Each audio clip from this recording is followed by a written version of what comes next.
This is one that was told to me a long time ago, and I've since adapted it and utilized it, and it's just kind of grown one of my favorite stories, one of several favorite stories that I have around this time of year. And it has to do with a little bitty angel. Everybody knows about the big archangel kind of guys with Michael and Gabriel. Well, all the big guys get the big headlines, do all this big fancy stuff. But then you have Buford. Buford was like, like the scrub player on the football team who gets the call to go on the field 100 points ahead and then about 20 seconds left on the clock. Now, he didn't get the big call. As a matter of fact, the only job they could find for him to do, his size, would be a feather duster. And you figure that with all the angels and all the wings that was out there, he had all kinds of work. He had full-time employment, but you got to remember, heaven's a mighty tiny place. Not a whole lot of dust over there, and so they kind of hang around with this feather duster most of the year. Now he did realize that in heaven, 1,000 years could be one day, or one day is 1,000 years.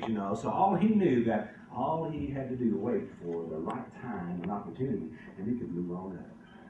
He had big plans, but not too big, you see. Get too much ambition in heaven, it can land you in the wrong place. Just ask Lucifer about that. But Buford, well, he had enough ambition. The one thing he wanted to do more than anything else was an SPFC.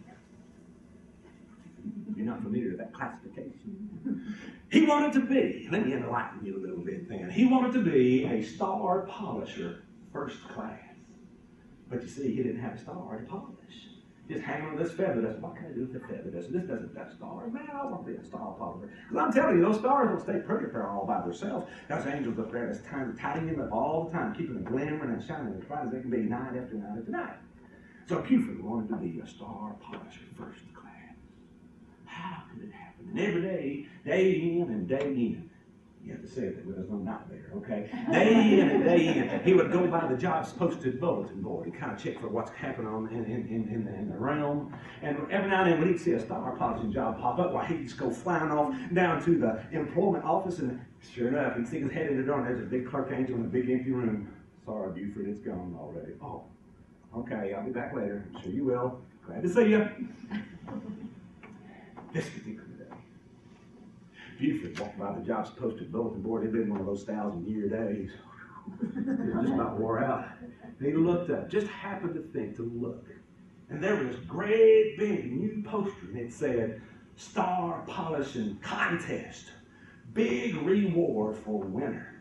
Whoa! Buford was so excited. Man, he went hitting all gas. Man, there got to be some stars around there somewhere. Sure, they can parcel them out to everybody. He went flying down that employment, and boom, looked down the door, and there that big clerk angel kind of winked into the book in a big empty room.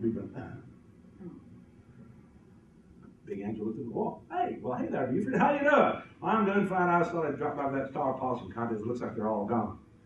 Well, as a matter of fact, no, there's one left. Oh, really? Well, yeah, Buford, does anybody know about it? Oh, yeah, they know about it, Buford. Nobody wants this star. Matter of fact, we didn't know it was out there until the last inventory. We don't know how long it's been out there. And it's not been touched for a while. You sure you want this star, Buford? Oh, yeah, I want to learn how to be a star polisher. I want to be in that star polishing contest. Buford, it's a little star. I'm a little angel. Buford, it's been out there for a while. It's a long commute. That's all right, I could use the exercise. All right, Buford, if you want that star, I guess it's yours. Let's go. Now, the big clerk angel walked out to the big cabinet where they kept the star polishing cloths. And he picked that thing up. Normally he gets out one or two, but this time he was reaching in there and grabbing a hand, arm loads up there. Yeah, that's all to get you started. Follow me. Boom, off they went. Plumb to the side of the universe. And then he hit the brakes and Buford goes, where's my star? Where's my star? Buford, it's right there. Where? I don't see. Now, are you pulling my leg? No, Buford, that's a really star. That's what we have on the sheet. There's a star in that thing. What he was looking at was something about the size of a VW bus. But it was coal black, all stove up and lumpy, kind of like a VW bus. And it wasn't shining at all. Now, if you're pulling my leg now, I might put you in for a transfer. And I thought, Buford, there's a star now. I'm promised it is. And if it isn't, I'll apologize. We'll find something else for you. You sure you want this star? Yeah, let me have that. All right, he sized it high and low. Got underneath it and rounded the top, looking around. Well, I guess it looks like just about any place about ready to start. Here we go.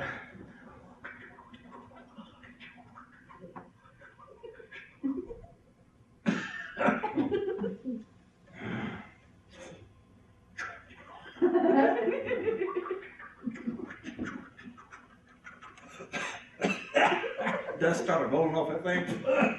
I think that's where the crab Nebula came from. I mean, it was just billowing everywhere. You would say, man, that star polishing contest is going to be over soon. I've got to get with this thing. And he was throwing all 6 wings on that thing. He had his feather duster just over winging on that thing.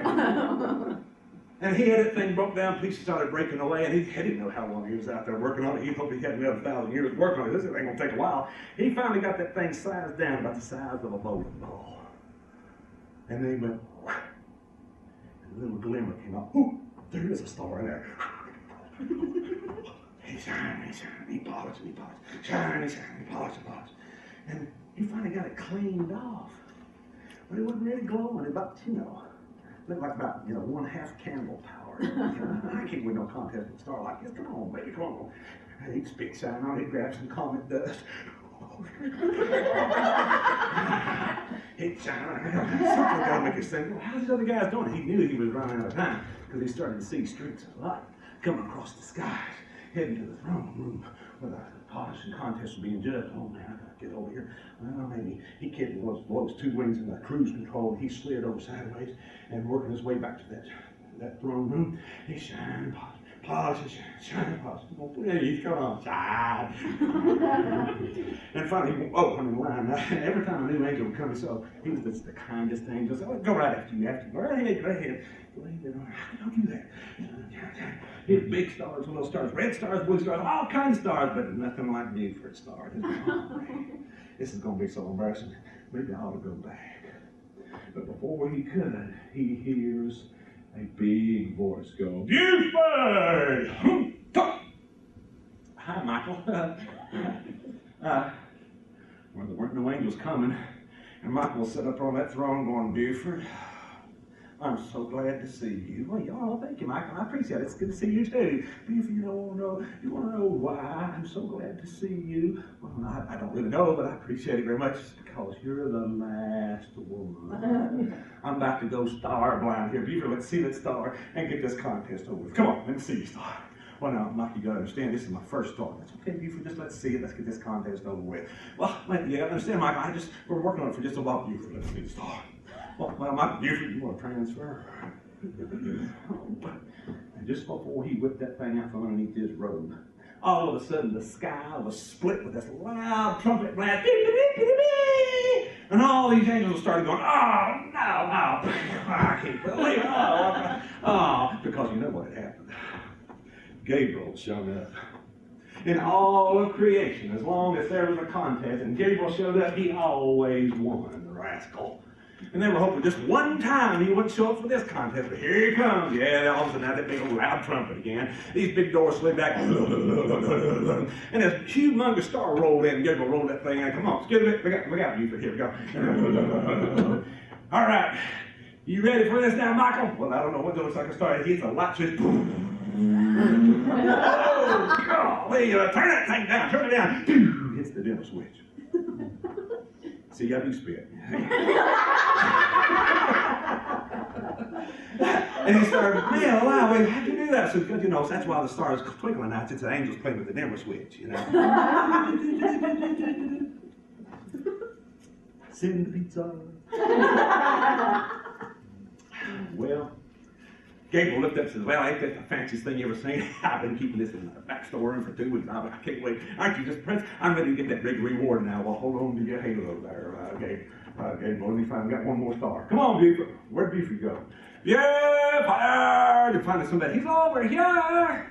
And there was Buford. I guess when that star went off, just an automatic blast. His 6 wings went into high gear and went black up against the wall, and he's in the corner there. Buford, why? Let's see you star. I'll give the prize to Gabriel. Buford, why? You want to transfer?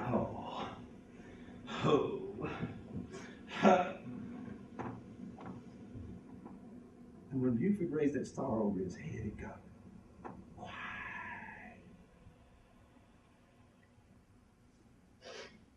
right there.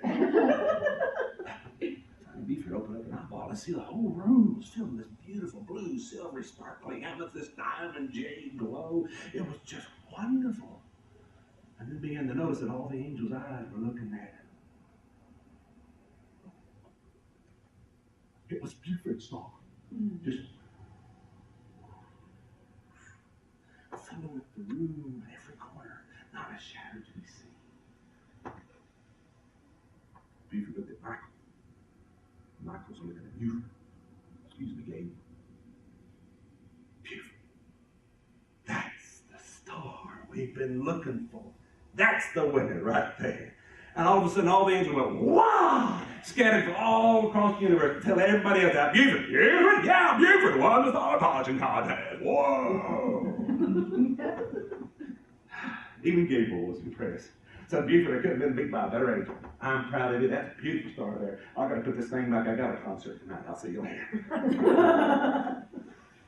Well, Buford said, wow, this is pretty cool. And then Michael hops up and said, Buford, we're almost out of time. Come follow me. It's time for your reward. Oh, yeah, I forgot about that. Off they went to the other side of the universe. And all of a sudden, they slowed down very quietly as they approached the Lord God himself hanging out there in the vastness of space. And there he was, focused on his wee little marble hanging out there. Michael said, came up there with Buford and said, your fire polishing contest doing there soon. Excuse myself from this up here. Buford sat there for the longest time.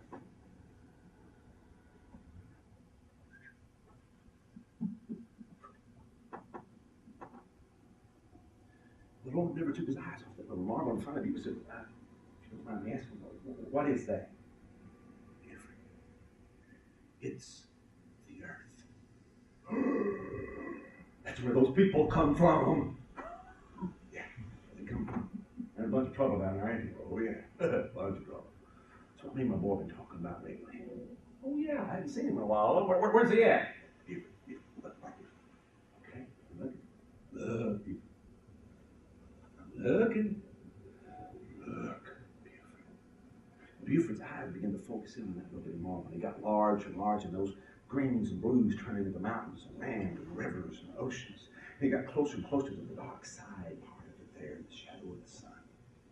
And there he saw this little bitty village, and he looked closer and closer, and finally his eyes were focused inside a small, lonely stable in the darkest part of the town. Buford looked inside and went, whoa, whoa. Does that mom and daddy know what they're doing? They got their baby there laying there in the animal's food trough. Buford, it's called a manger. I'm looking. And then that baby opened its eyes. And Buford went, wow. How did you do that? I mean, what's he doing now? What? How? Who? So Buford, he's been talking about this a long time. But what's he doing in a manger, in a stable? He's your son. No. Couldn't find any room for him anywhere else. So it tends to be a problem down there. Buford, no, they're in trouble. Have been for a long time, and me and my boy decided to send him himself to show the folks how it's supposed to be done. Buford, this is my son's first birthday. And you are his gift. I want you to make that star shine to let him know that I'm right here, watching over him. And it started filling up the night sky. And then Mother said, okay, now Buford, now make one of those beams just set right there over this thing. Okay, all right. Buford didn't get this start polishing. He was a natural. And while he was polishing, these three kings across this land began to look up into the night sky and see that new star. Started making travel plans. The shepherds out in the field who were about to get that concert began to point to this new glow that was covering the mountains and the countryside. Even Mary and Joseph inside that stable were comforted and mystified at that new star. What did it mean? But the infant Jesus, he just opened up his eyes and focused on that brand new star.